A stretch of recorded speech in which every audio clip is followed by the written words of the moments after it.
di bulan puasa nih nonton bokep itu batal nggak? Kalau misalkan ada orang tua, entah bapak atau ibu yang suka mendoakan kejelekan anaknya, itu hukumnya apa itu, Pak Ustaz? Anak tuh ada yang namanya durhaka, tapi orang tua nggak ada yang durhaka kan, Pak Ustaz? Atau gimana sih? Ada nggak sih? Ya orang tua mungkin.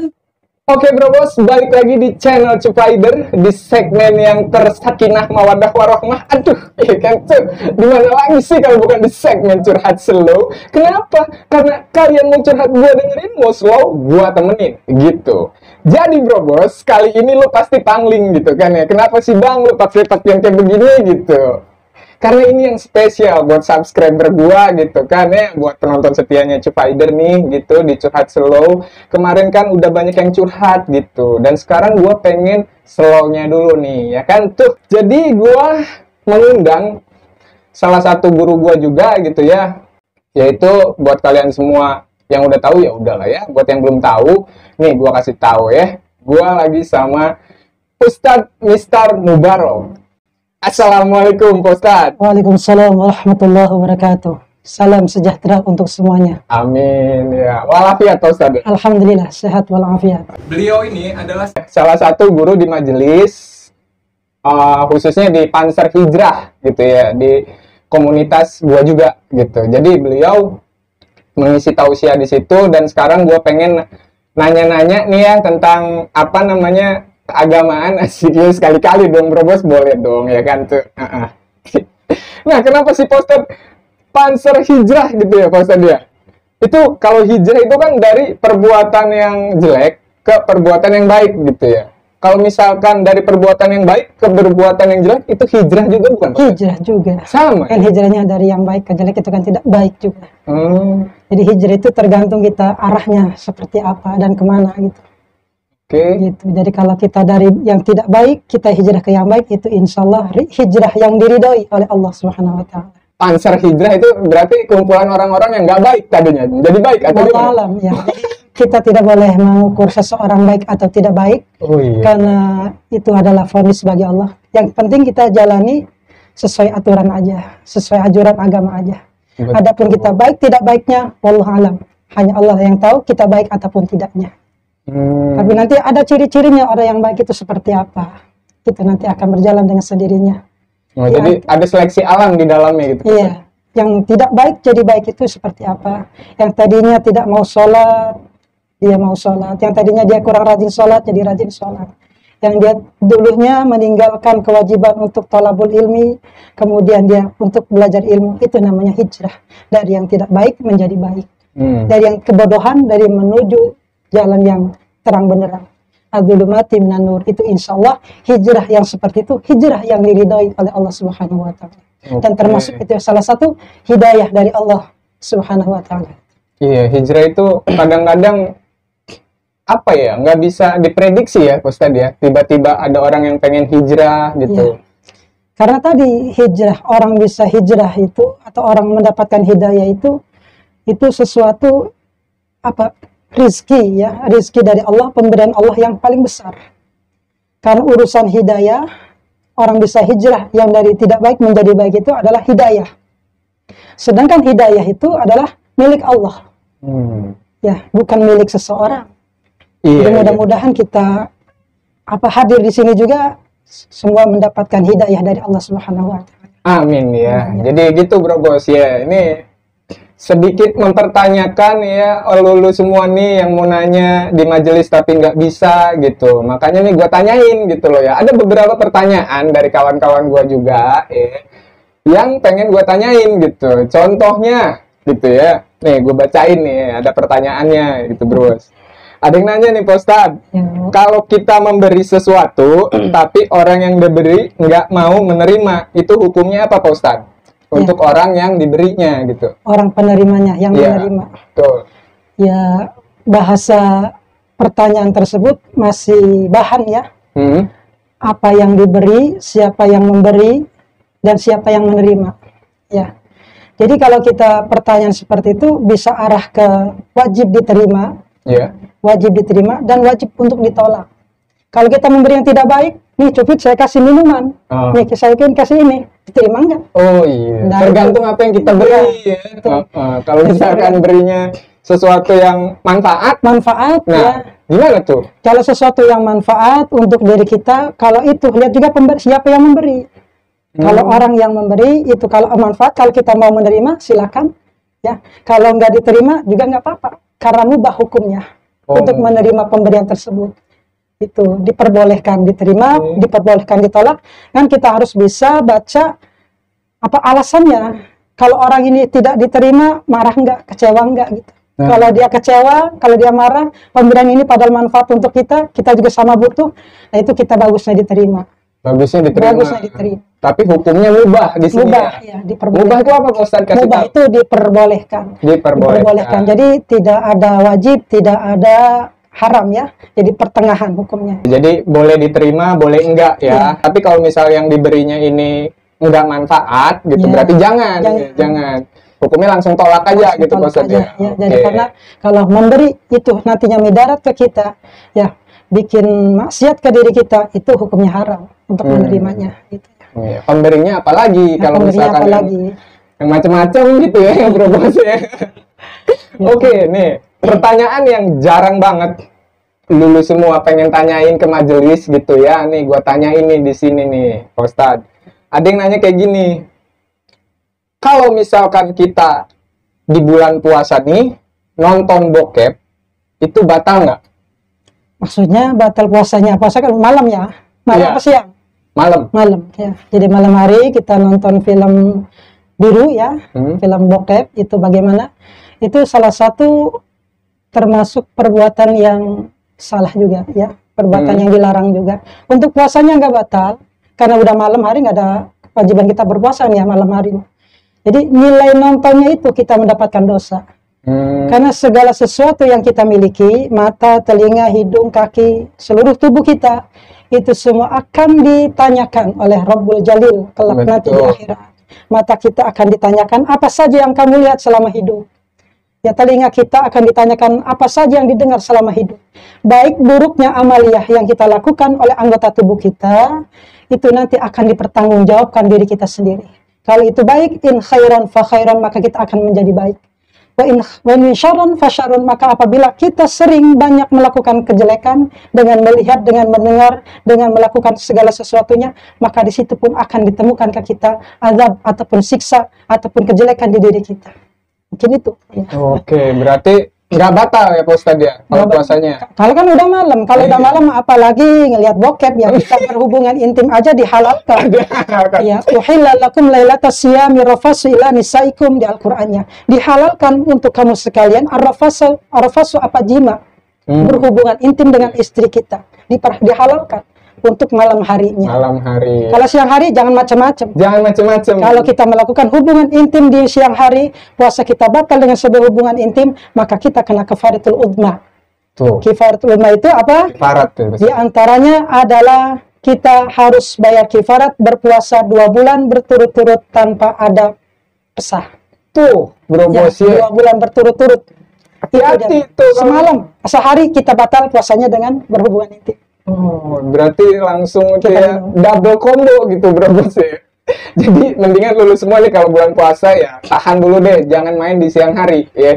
Kalau mau main di malam hari aja dibolehkan kok ya bro bos ya. Halal kalau malam hari untuk Halal. suami istri. Tapi ingat sama istri ya.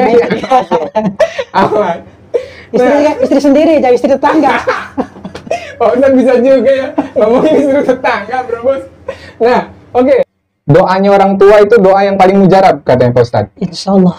Ya, tapi kalau misalkan ada orang tua, entah bapak atau ibu, yang suka mendoakan kejelekan anaknya, itu hukumnya apa itu Pak Ustadz? Ya, jadi untuk sebagai orang tua, kalau dia sayang dan cinta ya kepada anaknya, maka jangan sampai terucap kata-kata yang tidak baik untuk anaknya. Iya. Kita sebagai anak jangan sampai berbuat sampai orang tua murka. Betul. Karena murkanya orang tua itu adalah murkanya Allah. Betul. Ya. Jadi gitu. Jadi kalau ada orang tua sampai begitu, kita langsunglah minta taubat kepada orang tua, minta taubat pengampunannya ya kepada orang tua. agar orang tua mencabut kembali ucapannya dan mendoakan kepada kita, memberikan restu kepada kita, memberikan ridho kepada kita sebagai anak. Iya, jadi kebanyakannya gini Pak Ustadz, kan orang tua nih nyepatani gitu bahasa. Ya tak tahu nyepatani ya, ngutuk gitu bro bos ya, lo nggak tahu dong, ngutuk anaknya. Lo ini nggak bakalan bisa sukses katanya, gitu tuh kebanyakan. Padahal salahnya sedikit gitu, nggak tahu banyak juga ya. Itu gimana itu Pak Ustadz, hukumnya itu? Ya, jadi manusia mungkin tidak akan luput dari salah dan dosa ya, Betul, apalagi kita Ustaz. sebagai anak atau sebagai orang tua. Tuh. Maka dari itu kita harus bisa introspeksi diri ya, Introspeksi. agar bisa menjaga diri kita sebagai orang tua atau kita sebagai anak harus bisa menjaga jangan sampai apa yang kita ucapkan itu bisa menjadi sebuah doa ya. Jadi jangan sampai orang tua kalau bisa usahakan ya, kalau bisa jauhi sebagai anak, jangan sampai orang tua mengucapkan hal-hal yang seperti itu. Kalau terlanjur terucap, segeralah kita bertobat kepada orang tua kita agar doanya ya jangan dikabulkan oleh Allah. Iya, Ya, jadi karena ngeri Pak Ustadz. ngeri juga karena banyak, bukan satu ataupun dua orang ya, orang yang terkena sumpah serapah dari orang tua ataupun bahasanya kena kutukan dari orang tua. Iya. Itu ya tadi ya, kehidupannya di dunianya sampai akhiratnya itu nelangsa, Nah, disiksa. itu Maka kita harus berlindung kepada Allah ya, dan kita harus mendekatkan diri kepada orang tua agar kita selalu mendapatkan ridhonya dari orang tua. Bagaimanapun caranya ya, supaya orang tua itu selalu meridhoi diri kita sebagai anaknya, supaya orang tua itu mendoakan baik untuk kita sebagai anaknya. Iya. Karena perlu diketahui ya, tidak akan sukses kehidupan seorang anak kalau tanpa ridhonya orang tua. Betul. Jadi pada intinya memang ada sebab dan akibat gitu kan ya Pak Ustadz ya. Mungkin orang tua marah itu pasti anaknya juga ada sebabnya nih gitu. Ya jadi pada intinya ketika lu sedang dikutuk dengan kondisi orang tua yang marah itu gimana itu Pak Ustadz ya? Bingung itu. Ya, segeralah kita Segera merapat minta orang maaf kepada orang tua, minta maaf kepada orang tua ya, agar orang tua itu mencabut kembali doanya ya, ucapannya. Jadi doa orang tua itu atau sumpah serapah kutukan orang tua ya, itu emang ada di lisan, ada di hati. Yang paling besar itu, yang paling ditakutkan itu apabila ucapannya di lisan dan di hati. Kalau cuma emosi di mulut, ya mudah-mudahan itu nggak nyampe. Iya, Tapi kalau sampai bahasanya marahnya orang tua, murkanya orang tua sampai di hatinya murka terhadap seseorang anak, itu yakin dan pasti akan terjadi malapetaka kepada anak. Astagfirullah. Gitu mungkin ya, Bro Bos. Ngeri bro bos ya kan itu. Iya benar Pak Ustadz mantep ya, ngetik gua gitu bro bos ya. Oke, benar banget ya. Berarti pada intinya kita harus menjaga, saling menjaga ya bro bos ya, harus saling menjaga gitu, jangan sampai orang tua kita marah gitu kan, takutnya keceplosan gitu, yang enggak gitu, itu yang nggak pengenin kita, itu nggak pengen gitu ya. Oke Pak Ustadz, next Jadi pertanyaan. ada satu lagi nih Apa ya, tuh? jadi terkait orang tua dengan anak ya, di surat Bani Israel itu dijelaskan, Ya. wala taqul lahuma wala tanharhuma wa qul lahuma qaulan karima. Apa Di tuh? dalam Al-Quran menjelaskan bahwasanya kita sebagai anak, wala taqul lahuma janganlah kau berkata ketika kita dipanggil oleh orang tua ya, jangan ntar, nanti, Jangan nyaut. jangan gitu ya, Pak jangan Ustadz. nyaut. Harusnya apa, dengan bahasa sambutannya dengan labbaik, dengan kata yang baik. Ya Bu, nggih, minta maaf Bu, langsung kita sahur. Karena ketika kita mengucapkan, ketika dipanggil sama orang tua bilang ya nanti itu termasuk kita melakukan perbuatan dosa. Betul. Wala taqul lahuma janganlah kau berkata kepada orang tua. Wala tanharhuma, dan jangan kita sebagai anak melakukan perkataan yang nyentak di hati. Nyentak di hati kedua orang. Betul. Artinya jangan berkata volume keras ketika kita berhadapan dengan orang tua. Hukumnya dosa kita ngomong marah ya, omong keras ke orang tua walaupun omongan kita benar. Oke, pura-pura nggak tahu. Jadi omong kita benar, kita harus halus ngomongnya ke orang tua. Kalau bisa tundukkan kepala ke depan orang tua kita ketika berbicara di hadapan orang tua kita sambil begini. Ya Bu, gitu ya. Jangan sampai menatap dengan bahasa kencang dan apalagi dengan muka yang marah. Karena itu adalah termasuk larangan dari Allah di dalam surat Bani Israel. Wala taqul lahuma wala tanharhuma wa qul lahuma, kita diperintahkan untuk berbicara kedua orang tua itu qaulan karima, dengan kata-kata yang mulia, dengan kata-kata yang baik, dengan kata-kata yang lemah lembut. Itu aturan mainnya kita dengan orang tua. Kalau kita ingkar dari itu, lari dari itu, maka siaplah kita sebagai anak yang durhaka. Ya, jadi anak yang durhaka di antara seperti itu. Iya, Ya, berarti anak tuh ada yang namanya durhaka, tapi orang tua nggak ada yang durhaka kan, Pak Ustadz? Atau gimana sih? Ada nggak sih? ya orang tua mungkin dari posisi durhakanya orang tua dari kelakuan pribadinya sendiri, bukan dari ulahnya ketika dengan anak. Oh, berarti Gitu ya. nggak ada ya, berarti ya, kecuali orang tuanya mungkin sama orang tua lagi, itu jadi Ya, orang tua durhaka gitu. Oh gitu ya, Bro Bos, ya terjawab tuh. Ya kan nggak ada sebenarnya orang tua durhaka itu nggak ada di dalam definisinya, itu nggak ada ya, Pak Ustadz ya? Oke, sekarang nih Pak Ustadz, ada yang nanya, ibadah yang paling tinggi itu apa sih Pak Ustadz? Ya, ibadah itu sebenarnya umum ya. Iya, Segala sesuatu kebaikan yang kita lakukan adalah salah satu ibadah. tuh. Yang namanya ibadah itu ada khos ya, ada umum. Yang khos adalah seperti sholat, puasa itu adalah khos, ibadah yang khos. Ibadah itu adalah suatu kelakuan, suatu yang dilakukan oleh diri kita, tujuannya adalah mengabdikan diri kita, mengabdikan diri kita kepada Sang Pencipta. Itu ibadah. Jadi nilai yang tertinggi dari ibadah yang kita lakukan itu ibadah seperti apa? Ibadah yang disertai dengan rasa cinta dan taat kita kepada Allah.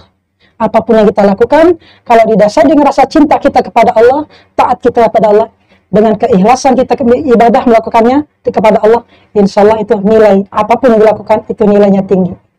Oh, itu yang kalau misalkan katanya zikir itu lebih tinggi dibanding sholat atau gimana? Kalau misalkan ada perbandingan-perbandingan kayak gitu. Dalam perbandingan-perbandingan yang namanya susunan itu yang nilainya paling tinggi adalah sholat. Sholat, Ya, wajibnya jadi ya. sholat itu adalah nilai tertinggi. Karena apa? Kenapa di sholat nilai tertinggi di dalam melakukan ibadah?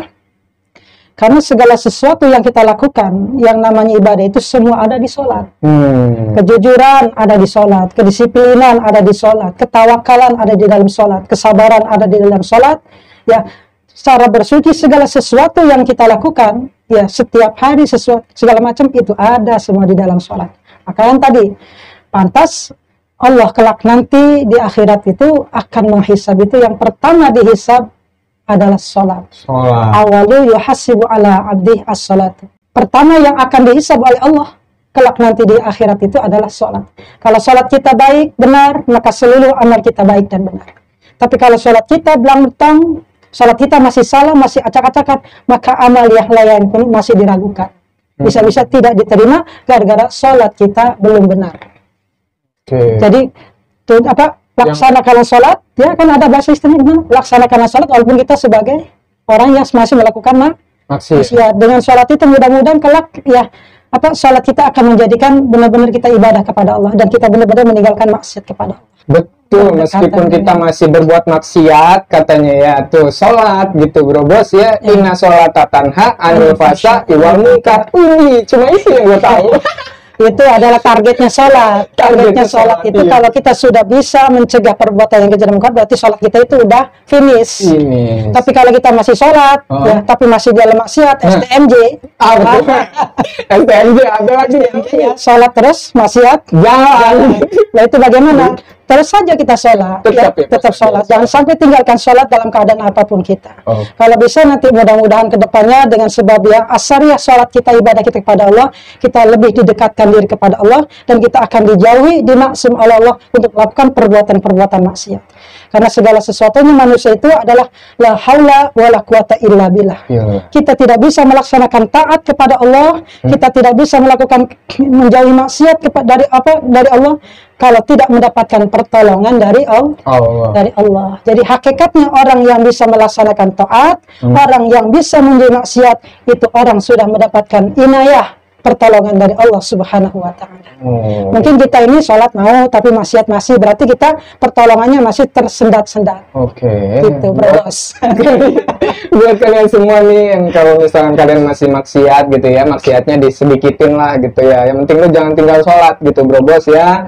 Ingat tuh, jangan tinggal sholat. Nah, tapi di sini Pak Ustadz, kalau misalkan sholat nih, mumpung sekarang ini kan masih bulan puasa katanya tuh, ada yang nanya, kalau misalkan kita nggak sholat, ini sunnah nih, taraweh.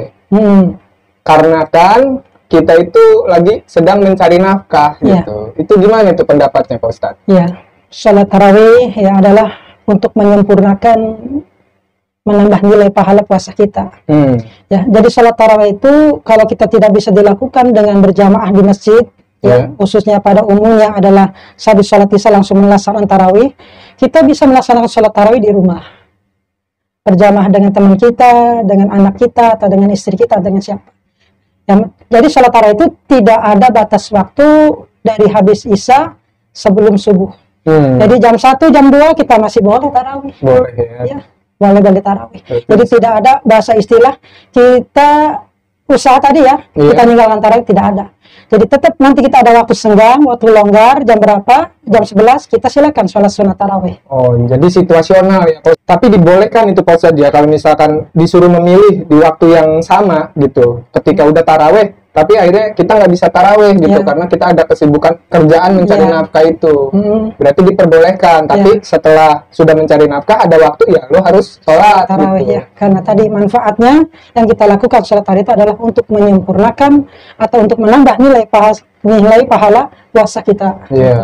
Karena cuma tarawih itu cuma setahun sekali kita lakukan. Betul sekali ya. Tapi godaannya berat banget. Karena dalam hari pertama, hari kedua, hari ketiga itu sholat tarawih itu dijelaskan di dalam hadis itu banyak sekali nilainya, pahalanya. Makanya ketika pahalanya besar, pasti ujiannya juga besar. Benar banget. Godaannya juga besar. Benar pasti banget. sesuai itu. Sesuai dengan upah.